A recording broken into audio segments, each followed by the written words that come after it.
Lukas 8, 22-25. Jangan mudah panik judulnya. Saya bacakan, ini angin ribut yang diredakan oleh Tuhan. Pada suatu hari Yesus naik ke dalam perahu bersama dengan murid-muridnya. Dan ia berkata kepada mereka, marilah kita bertolak ke seberang danau. Lalu bertolaklah mereka.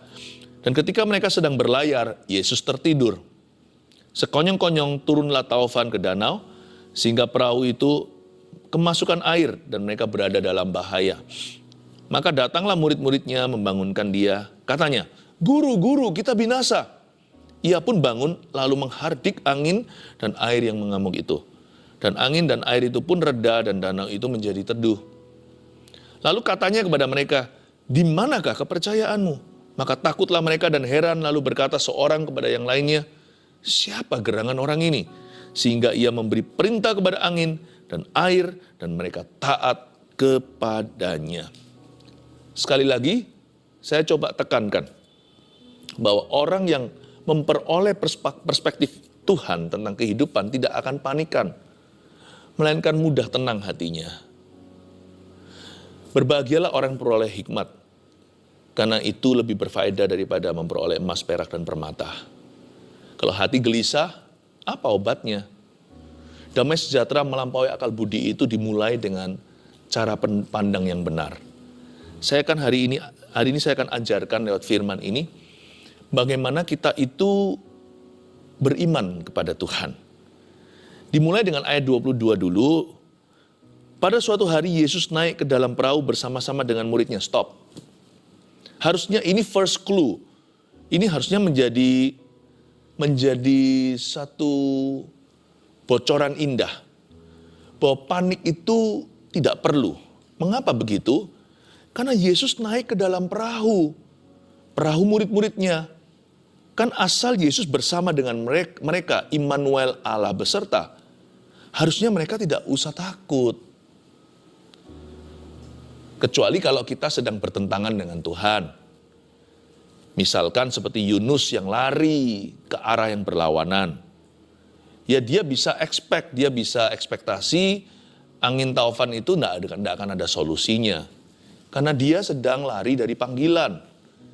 Kemanakah aku dapat pergi menjauhi rohmu Tuhan? Kalau kita lagi melarikan diri dari Tuhan, ya siap-siap aja. Nggak ada pertolongan. Sampai kita berlutut, bersujud di kaki Tuhan lagi, minta ampun, dan bertobat, serta kembali, lalu Tuhan pulihkan. Tapi kalau kita bersama dengan Tuhan, tidak ada yang salah antara hubungan kita dengan Tuhan Yesus. Dan kita tahu bahwa sebagai orang yang sudah terima Tuhan, Yesus itu ada di dalam hidup kita. Jangankan di hidup ini. Yesus juga ada di dalam hati kita. Kita sama Tuhan itu menyatu. Dia di dalam aku di dalam dia. Takut apa? Harusnya ini first clue. Harusnya ini menjadi sebuah catatan. Catatan ke-1 agar manusia tidak panik. Yesus naik ke dalam perahu bersama dengan murid-muridnya. Dan ia berkata kepada mereka begini, marilah kita bertolak ke seberang danau. Berhenti sejenak. Yesus berkata, mari kita bertolak. Jadi berarti ini kan kemauan Tuhan ya kan? Ini kan kehendak Tuhan Yesus. Yesus yang ajak mereka bertolak ke seberang. Mendayung perahu mereka ke danau. Tuhan yang membawa mereka dari sisi sini ke sisi sana. Jadi Tuhan yang mengarahkan hidup ini. Kalau Tuhan yang berkehendak, Tuhan yang bertanggung jawab. Kemauan dan kehendak Tuhan itu dinyatakan. Murid-murid kan tinggal memberikan ketaatan.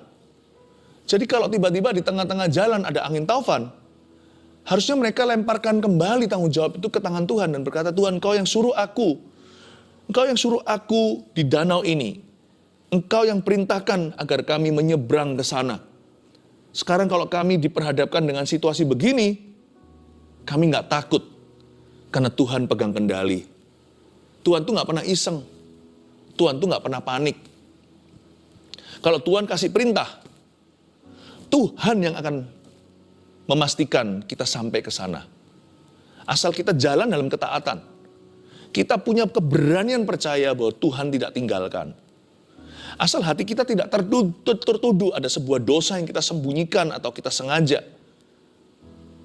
Maka kita harusnya punya iman yang agak bandel, ya kan? Hai angin taufan, kau tidak lebih kuat dari Tuhan. Engkau menjadi rintangan. Tapi aku ada di sini karena Tuhan Yesus yang kehendaki. Aku mau pergi ke sana itu karena Tuhan yang suruh. Hai kamu, angin-angin topan dan semua badai lautan, jangan coba-coba menghalangi orang yang sedang dalam perjalanan misinya. Hidupku bukannya aku lagi, tapi Yesus dalamku. Kalau Tuhan suruh, kalian bukan berurusan sama aku. Kalian berurusan dengan Dia yang memerintahkan ke saya. Harusnya mereka punya iman yang bandel. Harusnya mereka punya iman itu kuat. Harusnya semangat mereka itu tidak mudah dipatahkan. Tapi dasar manusia seperti Anda dan saya, kita ini mudah goyah. Gampang panikan. Harusnya kita introspeksi dan evaluasi. Iya ya, why am I here? Aku ada di sini ini karena siapa? Karena Tuhan. Loh, aku nggak di sini itu karena aku lari dari Tuhan loh. Hidupku tidak sedang melarikan diri dari hadiratnya karena dosa. Ya betul sih, aku nggak sempurna. Saya senantiasa berusaha sebaik-baiknya, sebisanya. Tapi Tuhan tahu hatiku. Bahwa hari ini aku mencoba untuk menurut pada perintahnya. Jangan takut kalau begitu, bandel saja imannya. Satu, Yesus naik ke dalam perahu bersama dengan kita, ya kan? Berarti Immanuel, Tuhan beserta. Itu suatu jaminan. Yang berikutnya, kedua, apa yang terjadi? Tuhan yang suruh kita ke sana. Udahlah, belajar tenang. Nggak perlu semua dipikiri. Asal kita tahu hari ini kita hidup dalam poros kehendak Allah. Dan ketika mereka sedang berlayar, Yesus tertidur. Apakah ini sengaja atau tidak disengaja? Nggak ada orang yang tahu. Kalau disengaja berarti Tuhan lagi uji iman mereka. Kalau nggak disengaja, Yesus kan dalam tubuh manusia juga bisa lelah. Apalagi Yesus itu kalau pelayanan itu non-stop. Sengaja atau nggak sengaja harusnya murid-murid Tuhan itu taruh rasa aman pada Tuhan. Tuhan ada di sini kok, nggak mungkin perahuku tenggelam. Apalagi kita sekarang mendayung perahu ini, karena Tuhan yang suruh. Tuhan yang mau kita jalan lewat perahu, tidak lewat daratan. Harusnya mereka punya rasa tenang pada Tuhan. Tapi ya memanglah iman mereka waktu itu masih kecil. Sekonyong-konyong itu turunlah taufan ke danau, sehingga perahu itu kemasukan air dan mereka berada dalam bahaya. Alkitab itu realistis sekali. Nggak mentang-mentang ada Yesus di dalam perahu, ada Tuhan. Tapi kalau bahaya ya bahaya. Alkitab nggak pernah kurang-kurangi. Alkitab sebut apa itu bahaya. Kalau itu bahaya ya Alkitab bilang begitu. Kalau itu nggak ada apa-apa. Kalau itu memang tidak berbahaya. Alkitab ya berkata demikian. Ingat pada waktu ada satu anak yang lagi sakit lalu mati. Semua orang sudah meratapi itu, perkabungan mulai terjadi. Tuhan berkata, udah jangan nangis begitu. Anak ini hanya tidur, ditertawakan. Terpaksa Yesus meminta mereka semua keluar ruangan. Lalu nggak lama kan, lihat anak itu bangkit. Dia bangun.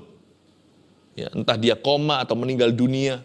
Kalau Yesus bilang itu tidur, percayalah itu hanya tidur. Penyakit ini tidak akan mendatangkan kematian. Tapi kalau Alkitab berkata itu bahaya, ya memang bahaya sih. Tapi jangan dilebih-lebihkan. Bahaya di situ B-nya huruf kecil. Jangan dikasih capital letter atau B huruf besar. Dan mereka berada dalam bahaya, maka datanglah murid-muridnya membangunkan dia, katanya, guru-guru. Perhatikan ini, kita binasa. Nah gini loh ya, berhenti di sana dulu. Bahaya sih iya, tapi binasa sih enggak. Manusia itu enggak pernah bisa presisi, apalagi kalau kita mudah panikan orangnya. Orang yang panikan itu selalu berlebihan atau selalu melebih-lebihkan. Karena itu Alkitab tidak suruh kita untuk mengabaikan bahaya. Kita harus waspada, kita harus juga bijaksana. Tetapi mana ada kata binasa? Firman hanya berkata there is danger. Tapi kita juga jangan lupa, there is God in our danger. Ada Tuhan di dalam bahaya kita. Makanya itu bahaya kita nggak sampai binasa. Tapi murid-muridnya beda. Guru-guru, kita binasa. Mau binasa kok ajak-ajak Tuhan. Mana bisa Tuhan itu binasa? Apalagi Yesus kan datang ke bumi itu dengan misi Bapa. Guru-guru kita binasa. Gini ya, hai manusia. Ini bicara kepada kita. Kita juga. Saya ngomong begini juga kepada diri sendiri. Hai manusia, seringkali kita itu melebih-lebihkan sesuatu di hadapan Tuhan. Belajar untuk tangkap perspektifnya Tuhan Yesus. Belajar untuk melihat segala sesuatu dari sudut pandang yang berbeda.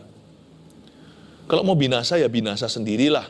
Nggak usah ajak-ajak Tuhan. Guru, kami binasa. Harusnya itu lebih masuk akal. Kenapa Tuhan nanti menegur mereka? Binasa kok ajak-ajak. Kamu nggak percaya untuk dirimu ya itu urusanmu. Tapi kamu jangan nilai aku menurut cara pandangmu. Kalau kalian mau binasa silahkan. Tapi Tuhan tertidur di perahu. Tuhan nggak akan tenggelam. Karena perahu itu ada Yesus di dalamnya. Kalau kita panik ya jangan ajak-ajak. Panik kok ajak-ajak Tuhan. Bukannya kita yang harus seperti Tuhan jadi tenang. Kok Tuhan diajak panik itu gimana? Harusnya Tuhan yang ajak kita damai sejahtera. Bukan Tuhan kita paksa ikut takut sama kita. Sebab Tuhan tidak pernah takut. Tuhan tidak pernah panik juga. Guru-guru kita binasa. Sekali lagi, bahaya iya. B huruf kecil. Binasa? Enggak lah, enggak sampai gitunya. Mengapa? Alkitab sangat jujur. Karena ada Yesus di dalam perahu mereka. Ia pun bangun. Lalu menghardik angin dan air yang mengamuk itu. Dan angin dan air itu pun reda. Dan danau itu menjadi teduh. Lalu katanya kepada mereka, nah inilah teguran datang. Where is your faith? Di manakah kepercayaanmu? Maka takutlah mereka semua dan heran. Lalu berkata seorang kepada yang lain, siapa gerangan orang ini? Sehingga ia memberi perintah kepada angin dan air dan mereka taat kepadanya. Kok sekarang baru tanya Yesus siapa? Bukannya mereka sudah kenal ya? Tahu Tuhan. Tidak sama dengan mengenalnya. Ada banyak orang itu tahu Yesus. Tidak tentu mengenal Yesus. Jangan sampai kita masuk dalam golongan yang tahu Tuhan. Tapi nggak kenal beneran atau nggak kenal sungguhan. Siapa gerangan orang ini? Waktu Tuhan tegur mereka, di mana imanmu? Saya kasih poin-poin sederhana lalu saya jelaskan pada Anda satu persatu lagi. Jangan mudah panik. Satu, tidak semua hal harus ditanggapi secara serius. Nggak usah segala sesuatu itu dipikirkan. Kalau kita mau pikirkan, kenapa nggak pikirkan aja semua? Takut-takut jangan-jangan oksigen akan berhenti ada. Kita kok nggak takut ya? Nggak ada air di bumi ini. Kok nggak takut ya tiba-tiba tertimpa langit-langit? Kenapa kita, ada banyak yang kita pikirkan. Jangan semua itu dipikirkan secara serius, lalu dibawa stres. Tidak semua hal itu harus ditanggapi dengan cara demikian. Kita harus belajar cuek. Untuk apa yang akan reda sendiri. Saya kadang-kadang berimajinasi. Gimana ya kira-kira kalau Yesus nggak dibangunkan sama murid-muridnya? Mana lebih kuat? Angin itu mau tenggelamkan perahu? Atau Yesus tetap tertidur dan perahu itu ujungnya nggak apa-apa? Menurut saya ya dalam hal ini ya. Meskipun Alkitab tidak mengatakannya, saya berimajinasi. Jikalau, atau sekalipun Yesus gak dibangunkan dan menghardik angin dan semua taufan itu, mana berani setan nekat? Mana berani alam semesta menenggelamkan penciptanya? Cepat lambat, tarik tambang, Yesus yang lebih kuat tidurnya. Itu lama-lama angin itu reda sendiri. Jadi belajar cuek aja lah ya untuk apa yang akan pergi dengan sendirinya. Nggak semua itu harus kita tengking, bahkan tidak semua itu harus kita hadapi dengan iman-imanan seperti apa. Terkadang berserah dan percaya aja udah cukup dalam tinggal tenang kekuatanmu. Engkau tidak harus berbuat apa-apa, lihatlah Tuhan. Diamlah dan ketahuilah bahwa aku adalah Allah. Engkau tidak akan berperang karena Allah yang akan berperang untukmu. Harusnya rasionya jalan, tapi orang kalau panik itu sudah nggak objektif. Harusnya logikanya begini. Loh Yesus kan di perahuku, ya udahlah berusaha sebaik mungkin hai manusia. Nggak mungkin lah anak Allah tenggelam bersama dengan kami hari ini. Lain cerita kalau Yesus nggak ada di perahu dengan saya boleh panik. Apalagi Tuhan yang suruh kita ke situ. Udahlah, Tuhan tahu kok. Tuhan dalam tidurnya lebih berkuasa daripada manusia dalam bangunnya. Tuhan dalam kepulasannya lebih hebat daripada semua taufan itu dalam keganasannya. My sleeping Jesus is more powerful than the waves. Yesusku yang tidur lebih dahsyat daripada semua angin badai itu. Harusnya kita punya iman gak perlu gede, gak perlu besar. Iman kita harus bulat sama Tuhan. Lupakah kita siapa Tuhan di hidup kita? Kalau Tuhan di dalam hati kita, di dalam hidup kita, masa bisa kita itu destroyed? Masa bisa kita binasa? Siapa yang memanggilmu? Tuhan. Siapa yang menyuruhmu taat pada firman hari ini? Tuhan. Siapa yang suruh kita setia di mana kita ditempatkan? Tuhan. Tenang saudara, keluarga Saat Teduh tercinta. Jangan panik ya. 2. Gunakanlah iman untuk memerintahkan keadaan.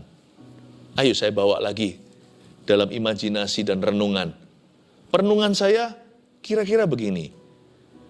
Seharusnya ada opsi lain lebih baik, lebih bagus. Mereka harusnya respect Tuhan Yesus itu lelah, letih secara badani. Karena Tuhan itu melayani itu seperti saya katakan tadi, tiada henti. Kadang-kadang gak makan lagi. Jam-jam tidurnya terganggu selalu. Lalu belum lagi pagi-pagi, Yesus terbiasa langsung pergi ke Getsemani, berdoa murid-muridnya ketika terjaga lihat sang guru tidak ada di sana. Biarkan Tuhan tidur. Maksud saya begini secara jasmani, kalau hari ini Yesus sudah bangkit, maka firman ini berlaku. Allah kita tidak pernah terlelap. Allah kita tidak pernah tertidur. Penjaga Israel itu tidak pernah memejamkan mata. Tapi Yesus sebagai manusia, 100% manusia bukan hanya 100% Allah. Dia butuh tidur hari itu. Seharusnya murid-muridnya berkata begini, salah satu dari 12 harusnya cukup dewasa berkata, jangan ganggu guru. Guru sudah perintahkan, titahnya berjalan. Bukankah firmannya guru ini yang mencipta dunia? Kalau Tuhan suruh kita ke situ, gak ada seluruh apapun di alam semesta ini yang bisa menghentikan kita. Gak ada yang bisa menenggelamkan kita. Udah, jangan ganggu guru. Guru capek, guru butuh rest, butuh waktu istirahat. Ya, semalam gak tidur, biarkan. Begini aja, kita sama-sama berdoa. Bukan berdoa saja, kita sama-sama berdiri. Mungkin berada di ujung perahu itu. Kita pakai iman kita. Kita gunakan iman kita. Kita yang hardik semua taufan dan badai itu. Harusnya mereka berkata, dalam nama Yesus, aku tidak ganggu guru. Dalam nama Yesus dari Nazaret yang tertidur sekarang.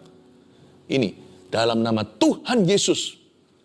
Hai taufan, hai badai, redalah. Harusnya bisa loh. Sekalipun Yesus lagi tidur secara fisik, namanya tetap berkuasa. Bukankah namanya di atas nama, di atas segala nama. Badai taufan itu juga nama, itu tunduk pada nama Tuhan. Orangnya bisa tidur. Statusnya tidak berubah, dia Allah. Orangnya bisa pulas, secara fisik maksudnya. Tapi kuasa namanya tidak berhenti bekerja. Harusnya murid-muridnya itu kalau nggak ada satu gitu yang sukarela, nggak ada satu yang maju dan berkata, saudara-saudaraku tenang. Lalu dia berdiri dan memakai nama Tuhan menghardik badai taufan. Kalau tidak mereka bisa bersama-sama ya kan. 3 dari 12 mana tuh Petrus, Yakobus dan Yohanes. Atau kalau enggak sekalian aja 12 sekaligus berseru. On top of their lungs berseru dengan keras. Dengan suara serentak. Dan sepakat, dalam nama Yesus, semua ke-12-nya. Bayangkan kalau 12 orang sama-sama berteriak, in Jesus name, dalam nama Yesus, berhenti, hai kamu taufan. Jangan ganggu guru kami yang tidur pulas. Diombang-ambing begitu, air masuk ke perahu lagi. Jangan buat basah kami, apalagi buat basah guruku. Wah, saya yakin kalau Yesus tidurnya sengaja hanya menguji mereka. Detik mereka menghardik, Yesus pasti buka mata dan berkata, iman seperti ini tidak pernah kulihat di antara bangsa Israel. Malahan dibangunkan. Bukannya dapat pujian, dapat teguran. Tuhan berkata, mana imanmu? Di mana kepercayaanmu? itu berarti mereka bisa melakukan sesuatu. Tapi Tuhan nggak marah karena diganggu tidurnya ya. Tuhan tuh nggak pernah egois. Nggak pernah memikirkan dirinya. Tuhan itu terganggu, terusik karena mereka itu kok nggak percaya. Jadi kalian kira saya akan tenggelam sama kalian? Loh kok nggak ada di antara kalian yang berani berkata sesuatu kepada angin itu? Bukannya aku sudah mengutusmu 12 ini. Bahkan mengusir setan, menginjak kalajengking. Bahkan membangkitkan orang sakit, menyembuhkan orang sakit, orang kusta sekalipun. Membangkitkan orang mati. Memberitakan Injil kerajaan sorga yang penuh dengan kuasa. Kok sama angin seperti ini kamu tidak bisa perintahkan? Gunakanlah imanmu, keluarga Saat Teduh, untuk memerintahkan keadaanmu. Ya, jangan dikit-dikit, tanda kutip, banguni Yesus. Bukankah Tuhan sudah serahkan kunci kerajaan sorga ke tangan Anda? Jangan dikit-dikit usik dia. Bukan berarti kita nggak boleh berdoa. Bukan. Tapi jangan manja. Imanmu pakai dulu. Bilang dalam nama Yesus pada keadaanmu. Pakai firman Allah. Ada tertulis demikian. Hai iblis, enyahlah. Mundur dari aku. Harusnya kita bisa memakai iman kita lebih sungguh-sungguh. 3, percayalah bahwa Tuhan berkuasa dan Dia pegang kendali. Itu dia yang saya maksudkan. Asal Yesus di perahuku, kenapa aku harus takut? Bukankah aku di sini juga karena Dia suruh, aku ke situ karena Dia memerintahkannya. Percayalah bahwa Tuhan berkuasa dan Dia selalu pegang kendali. Hal ini kita terapkan ya, miliki iman demikian di tahun yang akan datang. Tahun depan, gunakan iman. Saya ulang lagi, tahun yang akan datang ini, pakai imanmu. Dear keluarga Saat Teduh. Dan percayalah sepanjang tahun depan yang kita jalani, bahwa Tuhan itu berkuasa. Dia berkuasa atas alam semesta, atas problema kita, dan di dalam kehidupan orang percaya, dan di dalam kehidupan orang yang tidak percaya sekalipun. Di dalam kehidupan orang berdosa, Tuhan itu yang punya kuasa. Segala kuasa ada di tangan Tuhan. Bukankah Yesus berkata sebelum meninggalkan murid-muridnya, dia naik ke sorga, dia berkata, segala kuasa di bumi dan di langit telah ditaruh di bawah kakiku oleh Bapa. Ingat ya, yang berkuasa itu tinggal di dalam dirimu. Dan Dia selalu senantiasa memegang kendali. Jangan lihat badai, jangan rasakan anginnya. Lihatlah janji dan rasakan hadiratnya. Daripada merasakan angin badai taufan, rasakanlah Allah Roh Kudus yang disebut sebagai angin pula. Daripada kita melihat bahayanya lalu kita merasa binasa, mending kita lihat janji Tuhan dan melihat solusinya. Oh haleluya. 3 poin ini jangan Anda lupa catat, jangan mudah panik. Terima perspektif dari Tuhan sebagai berikut. 1, tidak semua hal harus ditanggapi secara serius.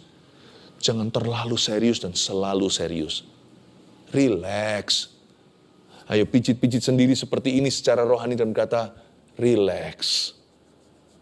Santai sedikit. Ada Tuhan. Bilang begitu. Tenang. Ada Yesus di perahuku. 2, gunakanlah iman untuk memerintahkan keadaan. 3, percayalah bahwa Tuhan berkuasa dan Dia pegang kendali atas hidup kita. Oh haleluya. Siapkan hati yuk, kita masuk lagi lebih dalam. Jikalau kita sudah berada dalam hadirat Allah, sekarang kita beranikan diri untuk mendekati tahta kasih karunia, agar kita menerima pertolongan yang kita butuhkan tepat waktunya.